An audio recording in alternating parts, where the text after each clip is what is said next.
Vamos con la telemetría que nos ayuda a entender el circuito de Zambor y cómo se trazan todas estas curvas que analizamos ayer. Por supuesto, vamos a utilizar el panel general que solemos ver siempre con la velocidad, marchas, revoluciones por minuto, acelerador, freno y giro de volante. Por supuesto que hay otros 1000 gráficos que se pueden analizar. Si os gusta esto de la telemetría, como siempre os invito a que echéis un vistazo a Level Up Academy. La especialidad mía personal es el tema de telemetría, pero sí que abarca todo. Tienes que saber, por supuesto, de dinámica, de pilotaje, de reglajes, de todo prácticamente. Entonces, ahí tenéis tarifa plana de curso para que aprendáis lo que queráis. Como digo, quizá un poquito más enfocado todavía a la telemetría, pero echarle un vistazo a la web porque tenéis de todo. Y está enfocado tanto a los que queráis ser ingenieros de automovilismo, para los que queráis simplemente disfrutar más de la carrera, entender más este mundo, como por supuesto todos los pilotos que estéis en cualquier simulador, queráis aprender más, queráis hacer vuestros reglajes, analizar vuestros datos, vuestras estrategias, todo eso. Así que de verdad echarle un buen vistazo que tenéis todo lo que necesitáis. Hay más de 50 cursos, 30 masterclasses, las descargas, el soporte para dudas, los certificados, los setups para Sim Racing, absolutamente todo. Así que de verdad, echarle un buen vistazo. Como digo, vamos con los gráficos que nos resumen este circuito de Zambor. Ya vimos antes de ayer con los datos que era el circuito en el que menos tiempo se iba con el volante totalmente recto. Y eso lo tenemos resumido justo aquí con el gráfico del giro de volante, ¿no? Lógicamente.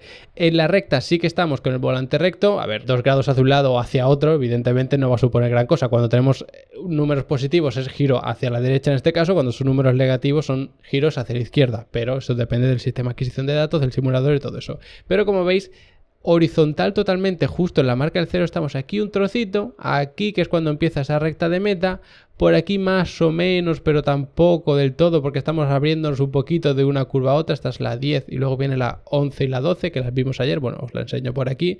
Fijaos que para la 10 era una curva muy, bueno, una horquilla no muy cerrada, pero sí que sigue siendo una horquilla, y luego justo te tenías que abrir desde el lado derecho hacia el lado izquierdo para la curva 11, que era esta curva cerrada, que luego enlazaba con esta horquilla que era la 12, pues eso es lo que tenemos precisamente en este tramo.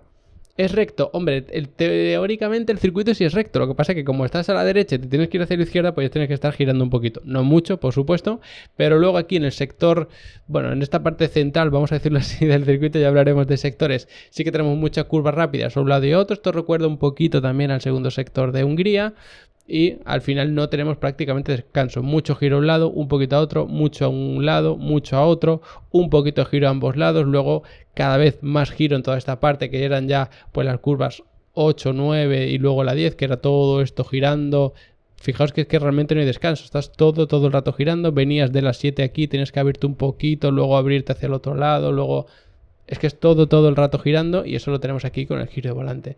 ¿Hay muchas rectas? Hombre, pues si nos fijamos única y exclusivamente en el gráfico de la velocidad, vemos aquí lo que parece una recta, que realmente no lo es, porque estamos enlazando curvas a un lado de otro. Estas son las curvas, bueno, empezamos desde la 4, que es totalmente a fondo, 5, 6, todo esto os dije que se puede hacer totalmente a fondo, y luego ya hasta la 7, que ahí sí que hay que levantar el pie del acelerador. Pues todo eso es este tramo. Se va acelerando a fondo, por supuestísimo no hay que tocar el freno, se va girando muy poquito, pero es lo más parecido a una recta larga que tenemos aquí. Luego sí que tenemos la recta de meta, que es la más larga del circuito. Por supuesto, ahí os decía, no hay giro, no se frena ni se acelera, por supuesto, y de hecho la curva 14 ya se puede ir haciendo a fondo, y es una especie de truco. O sea, fijaos que este pico que tenemos aquí es como de la 13 y luego ya tendríamos la 14. ¿Veis que se da un poquito de giro, pero no mucho? Mientras que ni se frena ni se suelta el pie del acelerador y ya se está yendo a una velocidad bastante alta acelerando a fondo. Pues eso es la curva 14, que es tan peraltada que no hace falta girar mucho y se puede hacer a fondo sin ningún problema. Eso es lo que tenemos aquí. La clave de esta recta es que no se empieza a baja velocidad, sino velocidad bastante alta. Media alta, podríamos decir, quizá media por la curva 13, porque si tenemos en cuenta que la 14 ya es a fondo, incluso se puede abrir el DRS, pues se empieza una velocidad media, vamos a decirlo así, media tirando alta.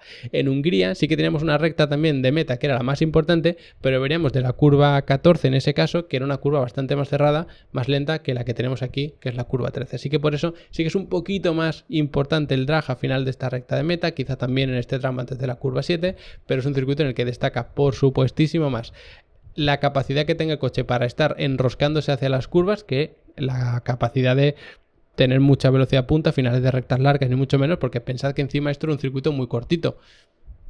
No es una recta muy larga esta, aunque veamos aquí un tramo que bueno, más o menos tal, realmente el circuito es tan corto que proporcionalmente esto no es mucha distancia, ¿no? Bueno, valores absolutos en ese sentido. Y luego ya para terminar os enseño el gráfico del freno, porque también lo comentábamos antes de ayer. Fijaos que aquí sí que se toca el freno varias veces, frenada muy fuerte de la curva 1, frenada fuerte de la curva número 11, pero a partir de ahí toquecitos pequeños al freno, porque es todo el rato velocidad media más o menos. Aquí sí queda tiempo a que se refrigeren bastante bien, pero luego fijaos que justo después de la frenada 1, o sea, de la curva 1, que es muy fuerte, los demás toques son muy poquitos.